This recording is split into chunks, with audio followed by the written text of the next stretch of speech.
Is Bradley Beal going to escape to LA from the Phoenix Suns? The absolute latest on the Beal saga. It's Southwest Bias.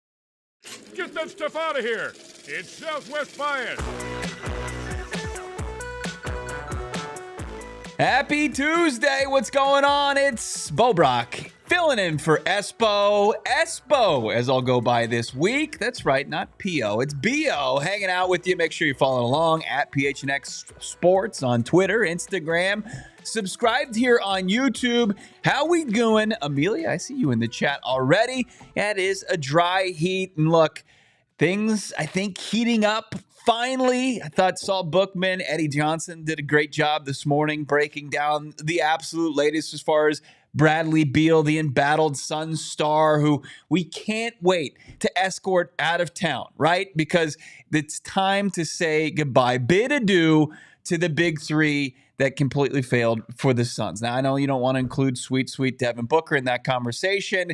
The task at hand is ending the Brad Beal era here in Phoenix. And multiple reports, including our own Gerald Bourguet out there saying that buyout, it's imminent. Looks like Beal should be giving up about $14 million, but should make around $97 million over the next 5 years in that wave and stretch. And that's, just the price you're going to have to pay for making one of the worst trades in franchise history, maybe in the association's history, taking on a deal with a full no-trade clause. Tej, 105, I see you. Boom shakalaka, how we doing? Beal equals Marbury with New York. His Knicks tenure, not great, right? MF Kevin, I see you. Ty, how you doing? Capo, I like it. Zeke, we're just trying to figure out the latest. And the latest on Bradley Beal, is it a to-do about nothing, right? Do we care at this point? The multiple reports out there. You've got NBC Sports saying that Bradley Beal, it looks like all signs are pointing towards him joining the Los Angeles Clippers once this mercilessly comes to an end. Beal has thought about Golden State, the Lakers, and the Bucks, but the Athletics Cats reports that while Beal and Miami had flirtation in the past, they don't appear to be potential landing spot right now. But due to, Norman Powell heading to the Miami Heat, that Bradley Beal and the Los Angeles Clippers seem to be just inevitable at this point. Look, I mean, I think once this buyout inevitably happens, Bradley Beal will flirt with a couple other teams and maybe try to finagle himself into more of a bag than he already has, which seems like almost impossible. Like a great train robber. He's always looking for his next score at the NBA level. But we're looking for a reason to care where Bradley Beal goes next. Like for me, there's Bradley Beal to the Lakers, Bradley Beal to the Clippers, Bradley Beal to the Celtics, Bradley Beal to the Thunder. Like there's no hesitation. There's no pause for me. Just get it done, get him out of town, and I'm not going to feel the ramifications of him potentially biting you in the backside as an opponent. Like, sure, the Los Angeles Clippers play in the West, and the Suns faced them several times this season. Like, it doesn't strike fear into my heart. Like, if you look at it from basketball standpoint, I think you can absolutely give the Los Angeles Clippers, as it stands right now, a roster edge over the Phoenix Suns. But as far as where they could point to, where they could project to, I think the Phoenix Suns, you would absolutely take the direction of their organization that quickly pivoted post KD and hopefully post Bradley Beal here shortly to go in a better direction than the Clippers. Like, it's a hodgepodge of former stars. You've got James Harden there, who always kind of shrinks in the playoffs. You've got the idea of Kawhi Leonard, because that's all it is. It's like, hey, the idea of Kawhi Leonard sounds really nice. Like, he can make this team competitive. He's a guy that's got titles under his belt. We love the idea of Kawhi Leonard, But the reality of Kawhi Leonard is he's never available when you need him. And like, is he ever going to turn back the clock? And it's now 2019 was when the Raptors and Leonard were winning a championship. That's a long time in the rear view. I can't even see it now, even when I squint my eyes and look really hard. So I'm not scared about the Clippers. They're not a serious title contender, in my opinion. And I don't think Bradley Beal, I don't think he moves the needle for any of the teams that would take him on. He would be a decent piece in the best of all scenarios. But the point remains about Bradley Beal and these outcast Suns, even Kevin Durant, like, their numbers are all going to look good. You can make a case for Bradley Beal. You're going to be able to make a case for Kevin Durant, but it's like culture, scheme fit. How's that going to work? What type of role are they going to be able to play? And are they going to be able to take on a team first mentality? And we just haven't seen it.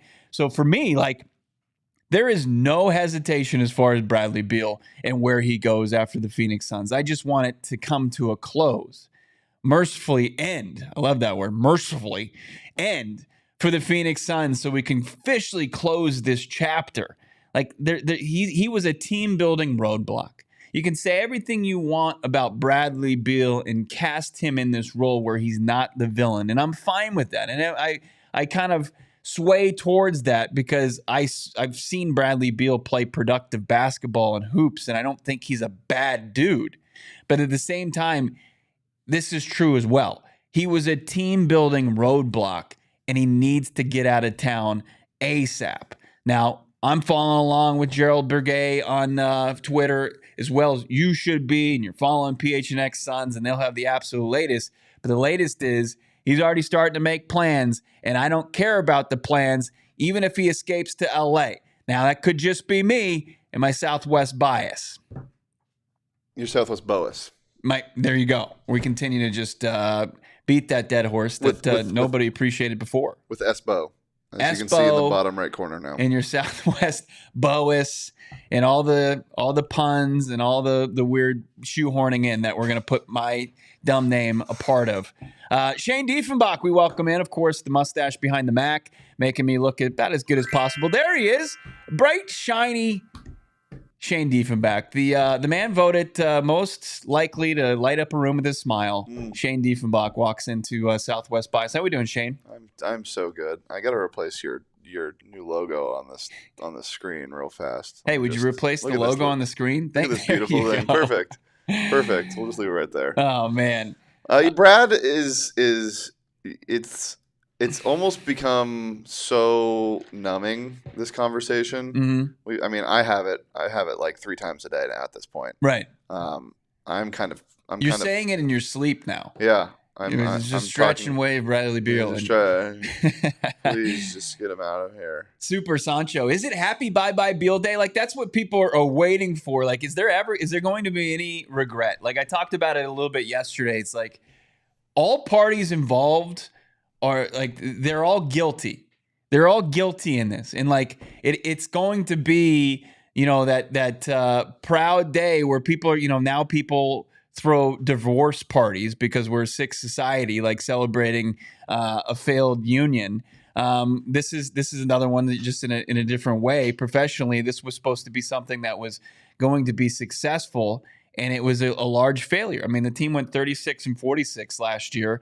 10 games under 500, and out of the play-in game, it was worse than the previous year where they had a playoff appearance but got their doors blown off by a much better Western Conference team in the T-Wolves. Do you, because a lot of people bring this up in the chat, are you like not at all looking at just sending him home and like sitting on the contract for 2 years? Like, genuinely, because this is going to be on your books for 5 more years, and you're stretching it, obviously, but like in hopes that that will get him to say, well, I didn't think it could be this bad, and I will allow a trade either elsewhere. that or just sit on it. Just let it stew, because you're not going to win a title in the next 2 years. At least I don't think so. No, and that's not the point. I think that's just kind of trying to put all this mess behind you and move forward. Like, Yeah, but it's not really going to be behind you if it's still on the books for 5 years. You're True. what is it, $19 million a year that you just can't access. They just don't have any ability to make Bradley Beal look attractive to other teams. Like as far as trading anything, and then another team would have to make the money equal. And I know it's not, the NBA, you see it, you think there's untradeable contracts, and this is pushing the envelope even for that. Like, hey, you thought that you could always get out from under these bad deals. Well, just like hold my beer. This one, we're going to make it nearly unmovable. And I think the Suns are just facing that harsh reality. It's just no matter what happens, no matter like how they try to create leverage, it's just not going to be enough to get a team to pull the trigger on a deal. And the bearded gentleman does make a good point. Like if you do that, the NBAPA, yes, will step in. So I don't think you can do that. The NBAPA. Strong. I mean, it's not the NFLPA. It's all CJ McCollum's fault. This whole Bradley Beal thing is CJ McCollum's fault. Bradley Beal is the Yusuf Nurkic of CJ McCollum's. Look, I mean, you at least appreciate the NBAPA standing behind their players. The MLBPA, I think, will say is probably the top tier of the Players Association, and then you got way down here in the NFLPA. They're like, we're cool without guaranteed contracts, and we'll even play ball as far as trying to take, guaranteed money out of quarterbacks' contracts. But that was a couple weeks ago. That was in your news feed. But look, Bradley Beal, will it finally come to an end? It feels like it is. Are you feeling like today could be the day? Are you feeling lucky? I don't know, man. This thing I've felt like that since late June. I don't know when this is going to happen. I hope it just, part of me hopes it's over, but part of me also selfishly it's something to talk about every day. So yeah. I'm fine with whatever happens. Give me all the slop. Yeah. Yeah. Well, Bradley Beal is the reports are NBC Sports saying the Clippers front runners for the guard services post Phoenix Suns. I say, hey, don't let the door hit you on the way out. Of course, Southwest Bias, live from Studio K, of course, powered by our friends over at Circle K. Become a member of their free membership program, the Inner Circle. You can start by saving 25 cents per gallon on your first 5 fill-ups, 3 cents after that. It's a free membership program. You're just wasting money by not buying in right now. Hit that like button. It was Sam Leavitt today joining the boys of PHNX Sun Devils talking goals. What is Sam Leavitt? What are his goals for the follow-up, the encore to a college football playoff appearance? You'll hear from the QB for ASU coming up next here on Southwest Bias. I was talking to you about Circle K, the Inner Circle. I hit my local Circle K on the corner because there's one on every corner. The corner closest to my house. Fill up, hit America's Thirst Shop, get myself a coffee, get myself a Polar Pop later in the day, and key in on some of these meal deals that they have. $3, $5. It's the best place. Chicken tornadoes. There you go. Get a chicken tornado, and you're going to be on your way. 99-cent Frosters while the temperatures are way up there. You got the 4th of July special in the rear view as well, but you got the 3 for $5. You got the 2 for $5. You got, Arizona iced teas, 22 ounces. You can get 2 for $2.50.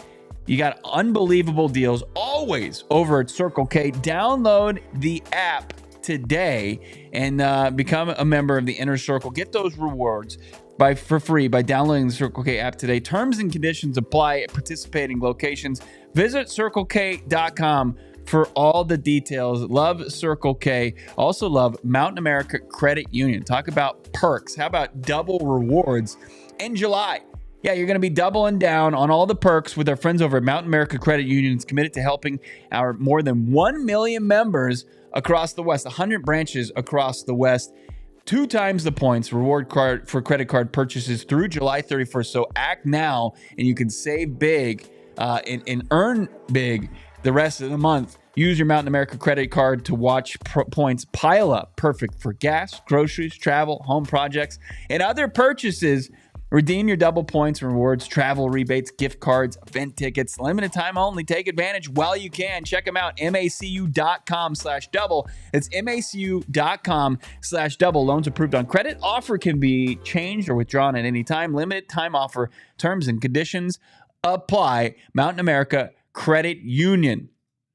Love it. Hanging out with everybody out here, talking some Bradley Beal. Devin saying, did we buy him out? Nothing official yet. It's just we're kind of going 2 steps too far right now. The next step for the Phoenix Suns seems like it's inevitably buying out Bradley Beal. We pivot to Arizona State football. The Big 12 Media Day went down. It kicked off this morning in Dallas.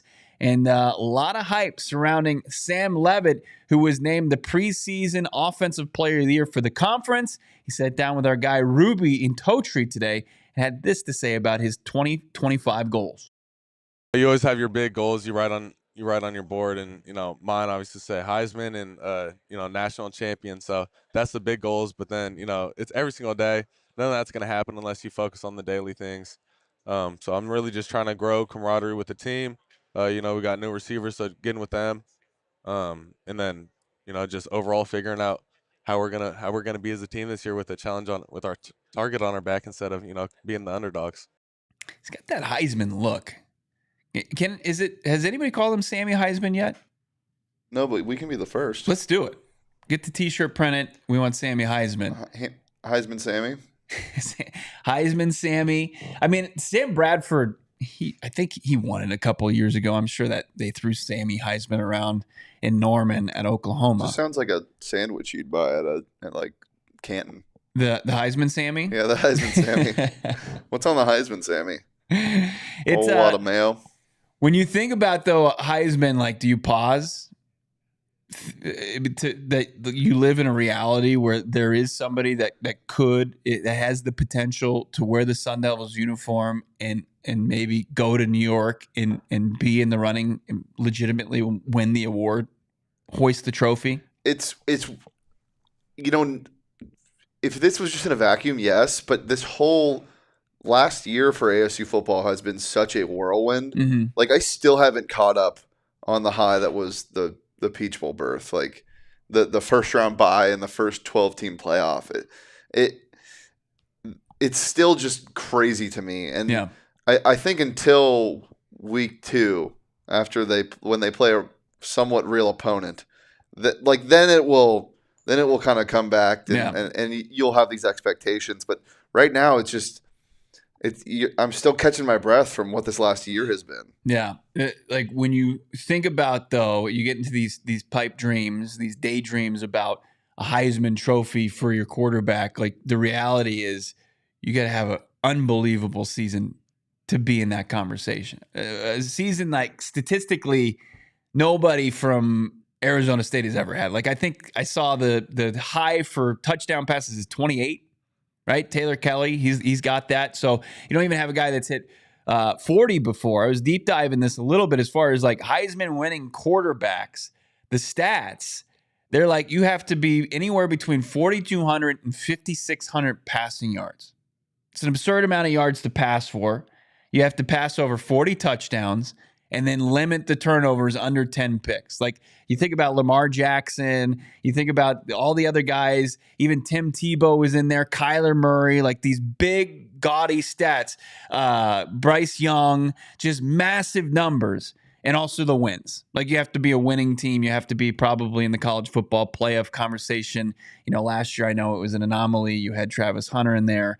And they valued wins last year. They had Cam Scattaboo, who was 5th in voting, who I think is the second closest Sun Devil to be in the Heisman conversation. Yeah, Heisman finish for ASU. The closest was Jake Plummer back in 1996, where stats weren't that big of a deal back there. Because they didn't have the internet, really. Al Gore was just creating it. And like they were just basing it on wins and grit. And Jake Plummer had both of those things, right? He was oozing with grit. And ASU was, of course, a team that was in the Rose Bowl that year. he was third. Like if you look at like the late 90s Heisman Trophy winning quarterbacks, you'll be very unimpressed by their stats.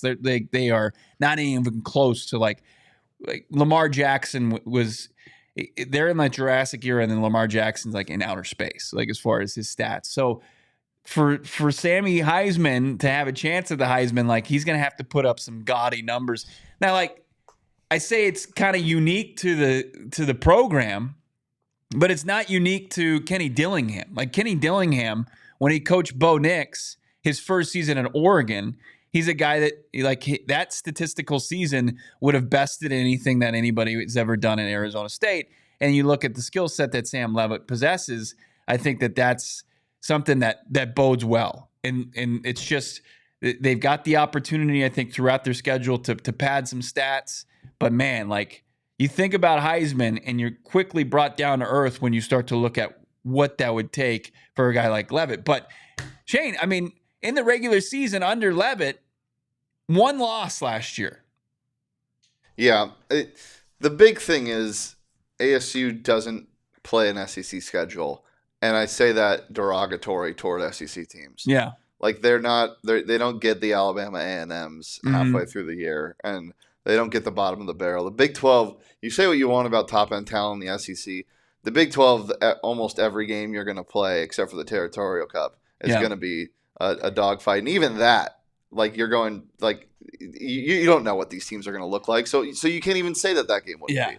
As we sit here on Southwest bias, there's going to be an SEC bias. And if Arch Manning and Sam Leavitt have similar statistics, people are always going to give the edge and say, well, Arch Manning was playing SEC opponents consistently throughout the year, and he's going to get the edge 9 times out of 10. And that's the unfortunate reality of the college football landscape. But look, I mean, things can go wrong for Arch. Things can go wrong for across the board, and things have to go right, continue to go right for ASU. As you said, they continue to just kind of answer every kind of just opponent that they have, where it was just like, okay, they were able to kind of rebound from the Cincinnati loss and won tight games by the skin of their teeth throughout the year, took down BYU at the end of the year, made their way through, rolled through the Big 12 championship, and then made their way to the Peach Bowl, which was fantastic. But, still have to have that magic has to continue in order to continue to have these conversations. But Sam Leavitt's saying all the right things, man. Yeah, the quarterbacks ahead of Leavitt for Heisman odds are Arch Manning, Nussmeier, Klubnik, Aller, Sellers. So everybody that I've listed but 2 are SEC quarterbacks. Dante Moore, which is hilarious to me. DJ Lagway, which is also hilarious to me, but SEC. Carson Beck, Mateer, who, come on. Oklahoma. Yep. And Leavitt. So, I don't know. Lagway's not going to win enough, even though he's a really talented kid. I think he's a true sophomore for Florida, right? Lagway's Anthony Richardson. Is Sellers not on that? And Lawrence? No, I did. Lawrence Sellers. Okay. Lawrence is plus 1,800. These are all courtesy of our friends at Bet365. Yeah, love Bet365. Fantastic. It's right now, just trying to pinpoint who's gonna win the Heisman. It's you're probably burning money. Yeah, it's impossible. There are people at the bottom of this list that I'm sure will have just as good of a chance as the people at the top. Like I like taking a flyer on a guy like Josh Hoover at plus 25,000 from TCU, just because what he can do. How about Caleb Downs at plus 17,500? I feel like that's a fun one. To play safety at Ohio State. He's such a freak, dude. Yeah, I don't know, man. That's to go back-to-back years where they just kind of get out of their comfort zone as far as. No, you're right. He's not going to have the ability to do something we haven't seen ever with like Travis Hunter did last year. But Sam Leavitt, Kenny Dillingham, they joined the boys over there at PHNX Sun Devils. Look out for that. All that content coming your way. Plus our guys over at PHNX or AZ Wildcats, Damon and Kevin talking to the bigwigs over for the Wildcats. So don't miss any of the content coming out of Dallas. Should we get into a hot take cannon? We weren't able to do this yesterday. I wanted to get into it. You got a couple topics lined up for me, Shane?